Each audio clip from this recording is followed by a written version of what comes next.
அனைவருக்கும் கோபிநாத்தின் அன்பு வணக்கங்கள் நண்பர்களே. வருகின்ற ஞாயிற்றுக்கிழமை 21ஆம் தேதி பார்த்தீங்கன்னா ஆடி மாத பௌர்ணமி திதி வருகின்றது. அன்றைய தினத்தை நம்ம குரு பூர்ணிமாவாக அனுசரிப்போம். இன்னும் நிறைய சிறப்புகள் அந்த நாளிலே இருக்கிறது. அதைத்தான் இந்த தொகுப்புல பொறுமையா பார்க்க இருக்கோம். மறக்காம இந்த வீடியோ லைக் பண்ணிட்டு உங்க நண்பர்களோட பகிர்ந்துக்குங்க. பொதுவா எல்லா பௌர்ணமி திதியும் பார்த்தீங்கன்னா அம்பிகைக்கு உகந்தது அப்படின்னு சொல்லுவாங்க. முதல்ல இதை ஞாபகம் வச்சுக்கணும். அடுத்து ஆடி மாசம்னு வந்தா ஆடி வெள்ளி, ஆடி செவ்வாய், ஆடி ஞாயிறு அப்படிங்கிறது ரொம்ப சிறப்பு. அப்ப இந்த இடத்துல பௌர்ணமியும் ஞாயிறும் இணைந்து வருகிறது. ஆடி மாத பௌர்ணமி அதே போல ஆடி மாத ஞாயிறு ரெண்டும் சேர்ந்து வர்றதுனால அம்பிகையை வழிபடுவதற்கு ரொம்ப உகந்த நாள் அப்படின்னா இந்த நாளை நம்ம குறிப்பிட்டு சொல்லலாம். தவற விட்டுறாதீங்க.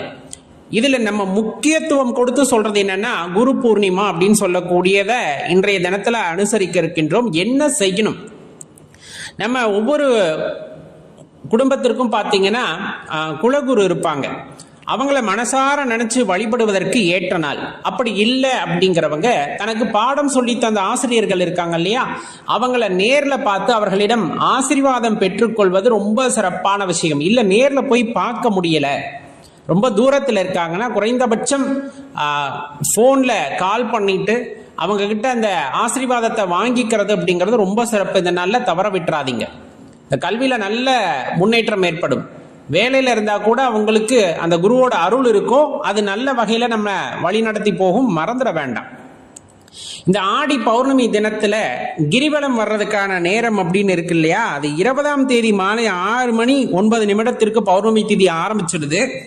அதே போல மாலை அடுத்த நாள் 21ஆம் தேதி மாலை 4:51 வரையிலும் பார்த்தீங்கன்னா இந்த பௌர்ணமி திதி நிறைந்திருக்கிறது. அதனால அந்த தினத்துல அந்த ஒரு குறிப்பிட்ட நேரத்துல நம்ம கிரிவலம் வர்றது ரொம்ப சிறப்பு. ஆடி தபசும் பார்த்தீங்கன்னா இந்த ஆடி ஞாயிற்றுக்கிழமையிலே தான் வருது. அம்மன் உலக நன்மைக்காக விரதம் இருந்த அந்த நாள் அப்படின்னு சொன்னோம்னா இந்த ஆடி தபசு தினத்தை சொல்லுவாங்க. அப்ப எவ்வளவு சிறப்பு பாருங்களேன். ஆடி ஞாயிறு, ஆடி தபசு, ஆடி பௌர்ணமி, குரு பூர்ணிமா, இத்தனை விஷயமும் சேர்ந்து வருகின்ற அதி அற்புதமான நாளாக வருகின்றது. அப்ப என்ன செய்யணும்? இந்த நாள்ல கிரிவலம் போறவங்க போலாம். சித்தர் வழிபாடு செய்யறவங்க நேரா சித்தர் ஆலயத்திற்கு போய் வழிபாடு செய்யலாம். அன்னதானம் கொடுக்கணும் அப்படின்னு நினைக்கிறவங்க இன்றைய தினத்துல கூழ் காய்ச்சி அம்மன் ஆலயத்திலிருந்து கூழ் ஊற்றலாம். அன்னதானம் செய்யணும்னு முடிவு பண்ணியாச்சு. அப்ப ரெண்டு விஷயத்தையும் ஒருங்கே நம்ம என்ன பண்ணலாம்னா செய்யலாம். கூழ் காய்ச்சி ஊத்தும் போது அன்னதானமும் ஆகுது. ஆடி ஞாயிற்றுக்கிழமையில அம்பிகை ஆலயத்திலிருந்து கூழ் காய்ச்சி ஊத்துவது அப்படிங்கிறது ரொம்ப சிறப்பு.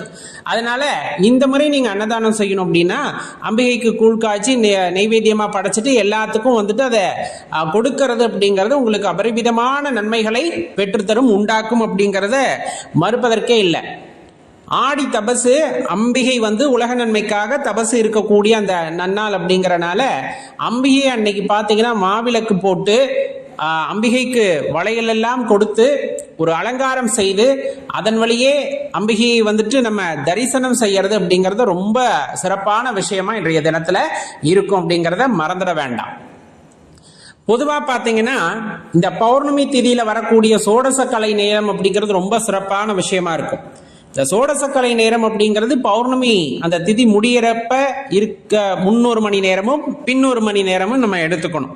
அந்த வகையில பாத்தீங்கன்னா 21ஆம் தேதி மாலை 3:51 5:51 மணி துளிகள் வரையிலும் இருக்கிறது அந்த சோடசக்கலை நேரம். 16வது திதி அப்படின்னே அதை சொல்லுவாங்க.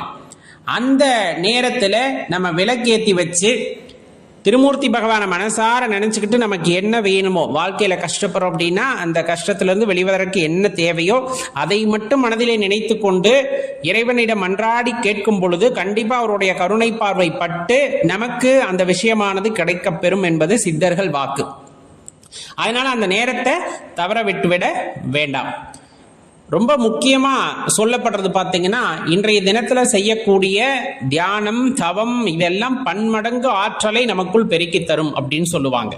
மற்ற நாள்களை காட்டிலும் அமாவாசை பௌர்ணமி திதியில நம்ம தியானம் செய்யும் போது நம்முள்ள இருக்கக்கூடிய ஆற்றலை நம்மால் உணர்ந்து கொள்ள முடியும் அப்படின்னு சொல்லப்படும். அதனாலதான் சித்தர் வழிபாடு இன்றைய தினத்துல செய்யுங்கம்பாங்க. ஏன்னா சித்தர் ஆலயத்துக்கு போறோம் அப்படின்னா அங்க போய் உட்கார்ந்து அமைதியா தியானம் செய்ய முயற்சிப்போம். அந்த நேரத்துல நம்ம செய்கின்ற தியானத்தின் பலனாக நமக்கு நம்முள் இருக்கின்ற ஆற்றல் மேலெழும்புவதை உணர முடியும் அப்படிங்கறத தான் இதுல உள்ள தாற்பயமே. இப்ப இவ்வளவு ஆற்றல் வாய்ந்த இந்த ஆடி மாத ஞாயிற்றுக்கிழமை ஆடி பௌர்ணமி திதி அப்படிங்கிறது அதி அற்புதமானது, மிகவும் சக்தியானது, நாம் நல்ல விஷயங்கள் பல செய்வதற்கு உகந்தது அப்படிங்கிறத மறந்துடாதீங்க. இந்த ஆடி பௌர்ணமி திதியும் தவற விட்டுறாதீங்க நண்பர்களே. மறக்காம உங்க நண்பர்களோடையும் பகிர்ந்துக்குங்க, அவங்களும் பலனடையட்டும். நன்றி, வணக்கம்.